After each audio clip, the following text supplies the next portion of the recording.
अस्सलाम वालेकुम। कैसे हैं आप सब? उम्मीद है आप सब खैरियत से होंगे। आज का व्लॉग शुरू करते हैं ऑरेंज केक की रेसिपी के साथ। इसके लिए जो इंग्रेडिएंट्स हमें चाहिए मैं आपको बता देती हूँ। इसमें चाहिए ऑरेंज जूस, ऑरेंज पील, मैदा, ऑयल, बेकिंग सोडा, अंडा, बेकिंग पाउडर और चीनी। सबसे पहले हमने एक बॉल में 50 ml ऑयल लिया। इसके बाद हमने इसमें डालना है आधा कप चीनी। चीनी डालने के बाद अब हम इसमें ऐड करेंगे एक अंडा। अब इन तीनों चीज़ों को अच्छे से मिक्स करना है।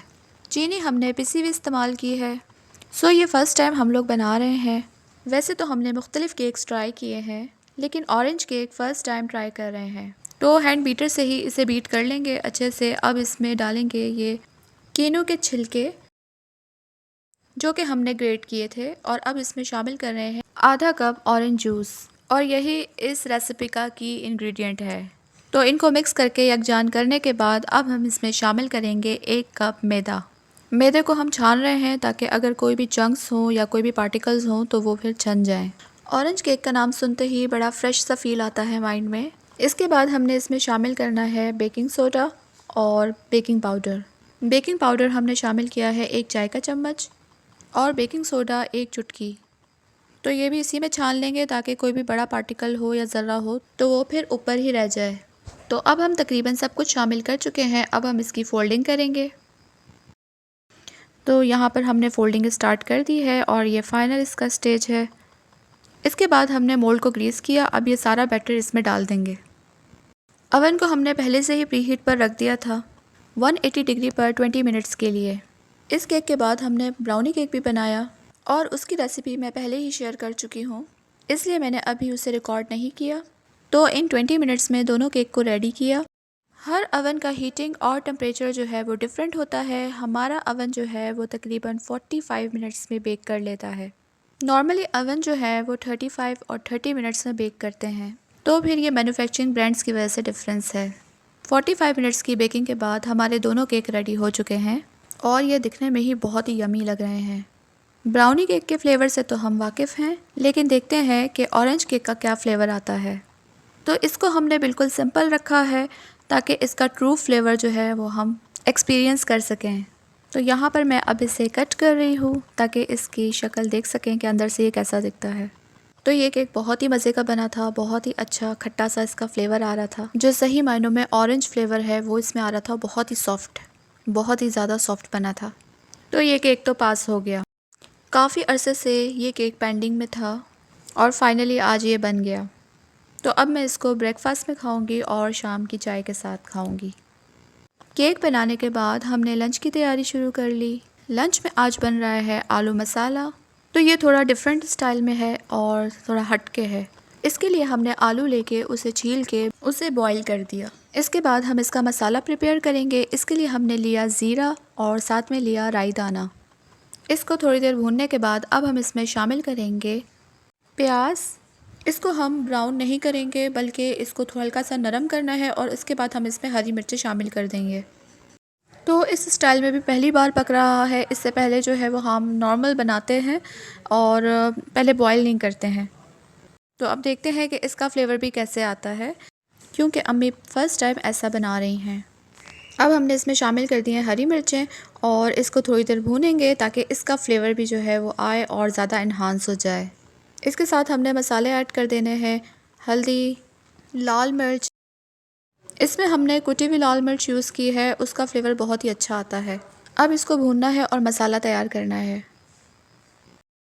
बस 1-2 मिनट के बाद ही अब हम इसमें उबले हुए आलू शामिल कर देंगे, और ये देखें कितनी झटपट सी रेसिपी बन गई। जब कुछ समझ में ना आ रहा हो और टाइम भी कम हो तो आलू के साथ बहुत सारे एक्सपेरिमेंट्स करके जल्दी से रेसिपी तैयार हो जाती है, और ये मुख्तलिफ़ वेरिएशंस के साथ जो है वो बड़े डिफरेंट फ्लेवर्स देता है। तो ये आलू की ख़ासियत है। अब हम इसको मसाले में अच्छे से मिक्स करेंगे। उसके बाद जो है वो हम इसको ढक के दम पे रख देंगे। 5 मिनट के बाद इसको चेक करना है कहीं आलू लग ही ना जाए। दम पे इसलिए रखा ताकि जो सारा मसाला है वो आलूओं को लग जाए। अब इसमें नमक ऐड कर रहे हैं। बस अब इसको थोड़ी देर मिक्स करेंगे हम लोग, और उसके बाद हम लोग इसमें शामिल कर देंगे टमाटर। और टमाटर डालने के बाद हमारा आखिरी इंग्रेडिएंट होगा नींबू का रस। लेकिन पहले हम इसको मिक्स करेंगे, उसके बाद हम इसको ढक के पकाएंगे ताकि क्योंकि टमाटर गलेंगे उसका पानी बनेगा और फिर वो खुश्क होगा। तो 5 से 10 मिनट के बाद हमने जो है वो देखा तो यहाँ पर हमारे टमाटर गल चुके हैं। अब इसमें नींबू का रस जो है वो शामिल कर देंगे। इस तरह से ये सार खट्टा जो है जायका इसमें ऐड हो जाएगा। आखिर में हमने धनिया से इसे गार्निश कर दिया और हमारा आलू मसाले का सालन तैयार हो गया। अब हम इसको खाएंगे पराठों के साथ या फिर चपातियों के साथ, क्योंकि इसका सही फ्लेवर उसी के साथ आता है। तो आज का डे कुछ ऐसा था कि नई नई रेसिपीज़ जो है वो ट्राई हो रही थी। इसके बाद फिर हमने सोचा कि क्यों ना आज नमक पारे बना लिए जाएं। तो ये न्यू रेसिपी तो नहीं थी, लेकिन पहली बार मैं इसको बना रही थी और ये बहुत अरसे के बाद हमारे घर में बन रहे थे। तो इसके लिए हमने लिया है 1 कप मैदा। इसके बाद हमने इसमें ऐड किया ज़ीरा और साथ में नमक ऐड कर देंगे। उसके बाद हमने इसमें ऐड करना है 2 टेबलस्पून ऑयल के। ये सब इसमें शामिल करने के बाद इसको हमने गूंदना है और इसको कम पानी के साथ पेड़ा इसका सख्त गूंदना है। तो रजब का महीना जो है वो स्टार्ट हो गया है और रजब के महीने की बहुत ज़्यादा फजीलत है। चूँकि 2 महीने रहते हैं रमज़ान में, तो रजब और शाबान 2 ऐसे महीने हैं कि इनमें इबादतों का और रोज़ों का बहुत ज़्यादा सवाब है और फजीलत है। 27 रजब की तो है ही फजीलत, लेकिन उसके अलावा जो है दिन और रात के इबादतों का भी बड़ा सवाब है। हदीस शरीफ है कि जिसने रजब के पहले दिन का रोज़ा रखा उसके 3 साल का कफ़ारा अदा हो जाएगा। इस तरह दूसरे दिन के रोज़े की फ़जीलत 2 साल का कफ़ारा है और तीसरे दिन के रोज़े की फ़जीलत 1 साल का कफ़ारा है। इस तरह से रजब के इब्तिदाई 3 दिनों के रोज़े की बहुत ज़्यादा फ़जीलत है और उस 3 दिनों के बाद हर दिन के रोज़े में 1 माह का कफ़ारा है। तो रजब की रातों में क़याम करना और दिन में रोज़ा रखना इसकी बहुत बड़ी फ़जीलत है। तो आज चूँकि मेरा रोज़ा भी था और मेरा बहुत दिनों से जो है वो बनाने का इरादा था कि मैं नमक पारे बनाऊं, और मुझे क्रेविंग्स ही बहुत ज़्यादा हो रही थी और आपको तो पता है कि रोज़े में फिर इस तरह के खानों की क्रेविंग्स होती है। तो मैंने हिम्मत कर ही डाली कि मैं अपने लिए ये बना लूँ। और तो ऑरेंज केक भी रेडी था और साथ में नमक पारे भी रेडी हो रहे थे। तो मैं बहुत ज़्यादा एक्साइटेड थी अपने इफ़्तार के लिए और उससे ज़्यादा मैं अपने रोज़े के लिए एक्साइटेड थी, क्योंकि बहुत ही अच्छा मेरा दिन गुज़रा और इस पर मैं स्कूल भी गई थी और मैंने आके काम भी किया, आराम भी किया। तो बस यहाँ पर मैं मैदे को गूंद रही हूँ और हमारा सख्त सा पेड़ा जो है वो रेडी हो रहा है। हल्का हल्का सा पानी मैंने इसमें लगाया है और साथ में मैंने इसमें थोड़ा सा ऑयल और शामिल किया है, क्योंकि ये बहुत ही स्टिकी हो रहा था। अब हम पेड़े को जो है वो 10 से 15 मिनट के लिए इसको रख देंगे रेस्ट पे। 10 से 15 मिनट रेस्ट देने के बाद अब हम पेड़े को लेंगे और इसकी पतली सी रोटी बनाएंगे, इसको बेल के। थोड़ा सा मैदा हम छिड़क देंगे इसके ऊपर ताकि बेलना आसान हो जाए। तो बस ये बहुत ही आसान रेसिपी है, झटपट सी तैयार हो जाएगी। अब हम इसको बेल लेंगे, उसके बाद हम इसके पीसेस करेंगे और उसके बाद हम इसे गर्म ऑयल में तल लेंगे। तो शाम की चाय के साथ वैसे भी अक्सर क्रेविंग्स होती हैं कि कुछ ना कुछ होना चाहिए, या तो समोसे या पकोड़े या फिर कोई ना कोई सैंडविचेस। तो काफ़ी अरसे से मैं सोच रही थी आज मैंने बना ही डाले। यहाँ पे मैं इसे बेल रही हूँ। इसके बाद जो है इसकी पतली सी रोटी बनाऊँगी और फिर इसके पीसेस करूँगी।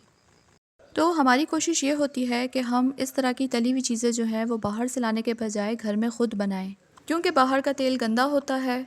इसके अलावा वो तेल चेंज भी नहीं करते हैं, इसीलिए मुझे फ़ौरन से एक्नी हो जाती है। इस तरह से जो बेकरी का आइटम होता है उसमें भी नहीं मालूम कि किस तरह का मटेरियल इस्तेमाल हुआ है। इसीलिए थोड़ी सी मेहनत करें और हाइजीनिक चीज़ें खाएं। तो यहाँ पर देखें मैंने कितनी अच्छी गोल रोटी बना ली है। यहाँ पे मैंने अम्मी की हेल्प ली, क्योंकि पीसेस करने में मुझे बड़ा मसला हो रहा था, तो अम्मी ने हेल्प की आके पीसेस बनाने में। मैदा इसके ऊपर मैंने थोड़ा सा कम छिड़का था तो इसलिए थोड़ा सा स्टिकी हो रहे थे।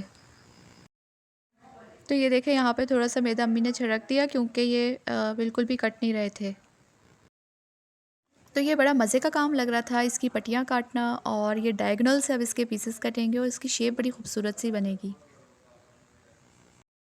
तो यहाँ पे सारे पीसेस जो हैं वो बन चुके हैं और अब हम इसको अलग अलग करके रख रहे हैं ताकि ये दोबारा से एक दूसरे के साथ ना चिपक जाएं।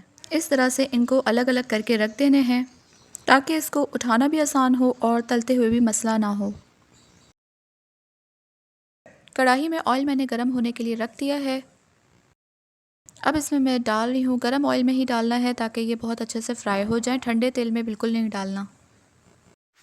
अब ये पक्के काफ़ी फूल चुके हैं और थोड़ी देर में इनका रंग आ जाएगा। उसके बाद जो है मेरे अफ्तार का टाइम भी होने वाला है। और यहाँ पर देखें कि ये कितना प्यारा कलर आया है इसका, तो सुनहरा कलर है और कैमरे में ये बहुत ही खूबसूरत दिख रहा है। अब मैं इनको उतार लूँगी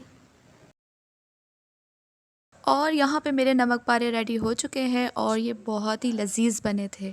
तो इसके बाद बाकी सारे नमक पारों को भी तल लिया। तो मगरिब होने में काफ़ी वक्त था, तो फिर मैं किचन से आ गई और मैंने काफ़ी दुआएं मांगी और कुछ अस्कार किए मैंने, और फिर इतने में मगरिब की अजान हो गई। तो अफ्तार मैं कर चुकी थी फ्रूट्स के साथ। उसके बाद मैंने नमाज़ पढ़ी और अब मैं चाय के साथ जो है वो अपने हाथ के बने हुए नमक पारे खा रही हूँ। साथ ही मैं ऑरेंज केक भी ले आई और दोनों फ्लेवर यानी नमकीन और मीठा दोनों के मज़े उड़ाए।